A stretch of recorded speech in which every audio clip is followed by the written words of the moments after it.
देश विदेशातील ताज्या आणि महत्त्वाच्या घडामोडी, राजकारण, अर्थव्यवस्था आणि समाजातील प्रत्येक बातमी, सत्य, स्पष्ट आणि निर्भीड पत्रकारिता. आपण पाहत आहात एन मराठी न्यूज. नमस्कार, एन मराठी न्यूजच्या बातमीपत्रात आपले स्वागत. प्रेक्षक हो, एक अत्यंत संतापजनक बातमी समोर येत आहे. राजुरा तालुक्यातील कोलगाव रामनगर जोडणारा रस्ता अवघ्या एका वर्षापूर्वी WCL प्रशासनामार्फत बांधण्यात आला होता. मात्र वर्धा नदीच्या पहिल्याच पुरात हा रस्ता पूर्णपणे वाहून गेला आहे. या निकृष्ट कामामुळे ग्रामस्थांचे हाल होत असून यावर आता तीव्र संताप व्यक्त होतोय. अधिक माहितीसाठी थेट घटनास्थळावर जाऊया. इथे आमचे प्रतिनिधी लाईव्ह जोडले आहेत.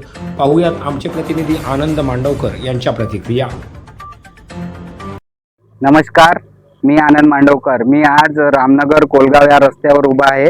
आपण माझ्या मागे पाहू शकता की हा रामनगर कोलगावला जाणारा मुख्य रस्ता आहे.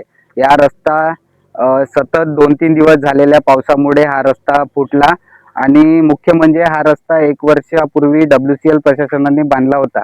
या रस्त्याचे बांधकाम निकृष्ट दर्जाचे झाल्यामुळे संबंधित WCL प्रशासन आणि संबंधित ठेकेदारावर कारवाई होणार का, असे नागरिकांकडून तीव्र भावना व्यक्त केली जात आहे.